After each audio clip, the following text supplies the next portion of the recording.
Welcome back into the GSMC Sports Podcast for our final segment of the day, where over the weekend, and we've been taking a couple days to get to it, but over the weekend, the Denver Nuggets and point guard Jamal Murray agreed to a max contract extension, 4 years for $208 million.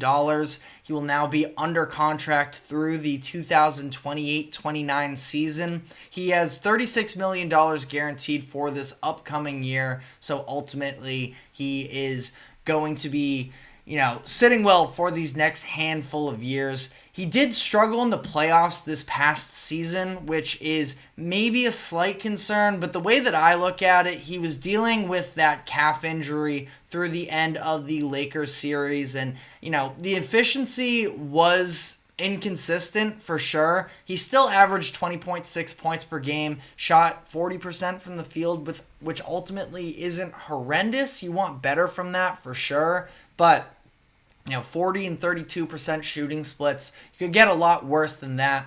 And I thought that he helped himself out with some big-time clutch moments for them. The game winners in Game 2 and Game 5 of that Lakers series. He also, had 14 points in the fourth quarter of that Game 2 matchup as well. So it definitely, wasn't all bad for him, but I did think it was a bit of inconsistency in that being the most recent thing that we saw. Maybe makes you hesitate a little bit, but at the end of the day, I think this is a little bit of a no-brainer deal for the Nuggets, who have seen a lot of players from that 2023 championship team already leave throughout these past couple seasons, and, they are definitely lacking the depth that it seemed like they so convincingly had for a while there. Now, again, Murray, you feel like you wish that he could sort of take his game, and he can take his game to another level. I guess I'm just being too critical of this past year's playoff run, but, it was kind of just the Jokic show for a lot of the playoffs this past couple year, and it seemed like, when Murray was trying to run the offense as much, it wasn't really getting these same results. That being said, we saw Jamal Murray and Nikola Jokic display that they are one of, if not the best two-man game in the NBA, especially during that 2023 playoffs. And unfortunately for Murray, injuries have been a pretty significant storyline of his career up to this point. But I think he's going to, hopefully at this point, settle in. And this is somebody that somehow has not made an all-star team. Ultimately, when you go through the numbers and you actually look at the race for these all-star teams, that there is, not really a case for him to have made it any of these years, but he is at least an all-star caliber talent that maybe has, been on the short end of the stick, considering the fact that he plays in the Western Conference, and it can be just so hard to actually come away with one of those highly coveted all-star spots in the Western Conference. But again, him and Jokic are two of the top. I don't really want, I'd say off the top of my head, Jamal Murray is at least a top 30 player in the league. I don't know. I don't even know if I'm overestimating or underestimating there, but that's probably even a little bit higher than a top 30 player in the league. And I think that ultimately, locking him down again was sort of the only decision that the Nuggets possibly could have made here, considering the fact that they don't really have any options outside of Jokic, where we see, they've been drafting all of these young pieces the past few years to try and round out the bench a little bit more. You got your Peyton Watsons, you have Christian Brown, a couple other guys that they sort of added as well in that 2023 class, hoping that some of them are able to sort of take a step forward for them. But none of those players have really shown much of an ability to actually have the ball in their hands, creating for themselves and others, and making decisions like that. It's Jamal Murray and Nikola Jokic, and that's what you're going to have to live and die by to some degree anyways. Now, Michael Porter Jr. is definitely in that mix as well. Not somebody that I would say traditionally, you feel great about running an offense through, but he is, probably, if not the best third option in the league, one of. He was unbelievable during that Lakers series.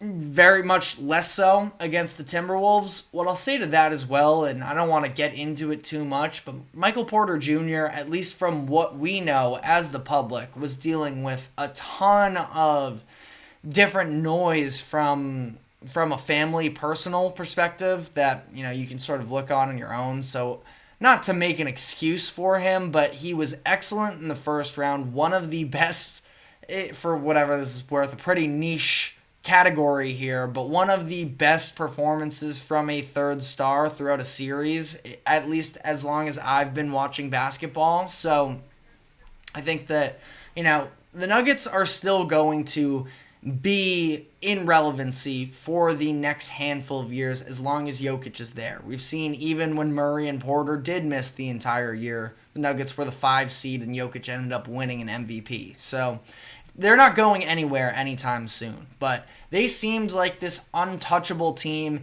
that was positioned very well to become sort of the next dynasty headed into this past year, and ultimately they ran into a team in Minnesota that was kind of constructed solely to beat them, where they were so big in terms of having Karl Anthony Towns and Rudy Gobert playing alongside one another. Naz Reid, another very effective offensive player as a 7-footer coming off of the bench as well. So the Nuggets, disappointing loss, sure. But that being said, I mean, we just saw Jokic and the fire and the talent that he has, when he played in the Olympics just about a month or so ago, that, the Nuggets aren't going anywhere. And you can definitely rip them to some degree for the lack of success that they had during this past year's playoffs. But it's not something that I anticipate is going to be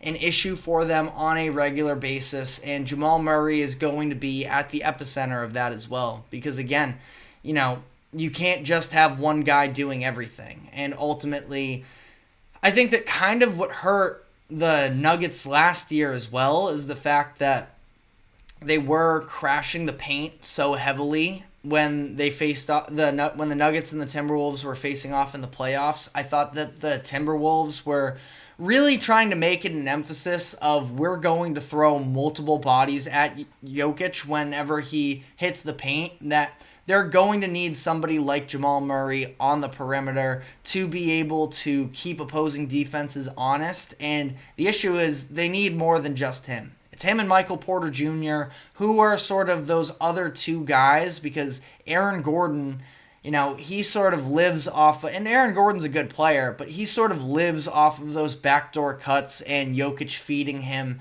that way, that he's not really spacing out any opposing teams, even though, he had a couple 3-point shooting moments in that Minnesota series, but, specifically the one I'm thinking of came in a blowout loss to Minnesota against Minnesota in Game 2, I believe is what I'm thinking of. But what are those other supplementary pieces that are going to be able to be prominent forces for them? Can we see Peyton Watson or Christian Brown end up, having a more reliable 3-point shot? Somebody that I'm kind of keeping an eye on that, it's probably a nothing comment, but you look at a Hunter Tyson, who they drafted in the second round a couple years ago. He was an excellent shooter in college at Clemson. He was excellent in what we've seen from him, especially in that first summer league from a 3-point shooting perspective. So there are players that, could potentially find their way into the rotation. Tyson, it's the consistency with the shot, and it's also, can you not be a defensive liability?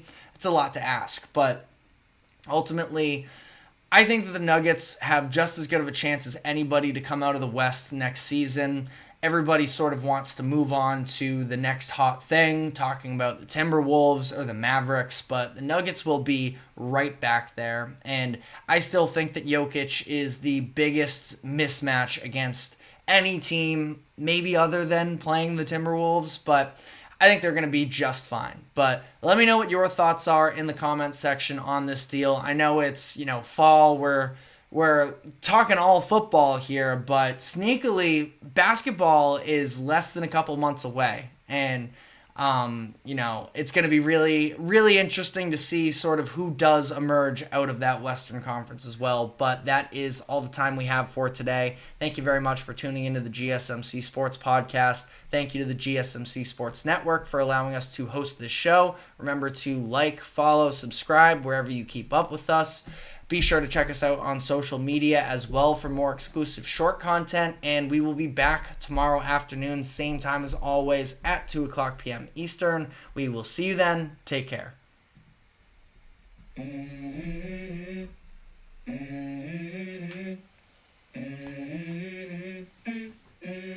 go. I wake up to a little bit of drool on my pillow, feel like it's gonna be a bad day. Yeah, I'm tired of shit, and the coffee ain't hit yet. Damn, ain't that great.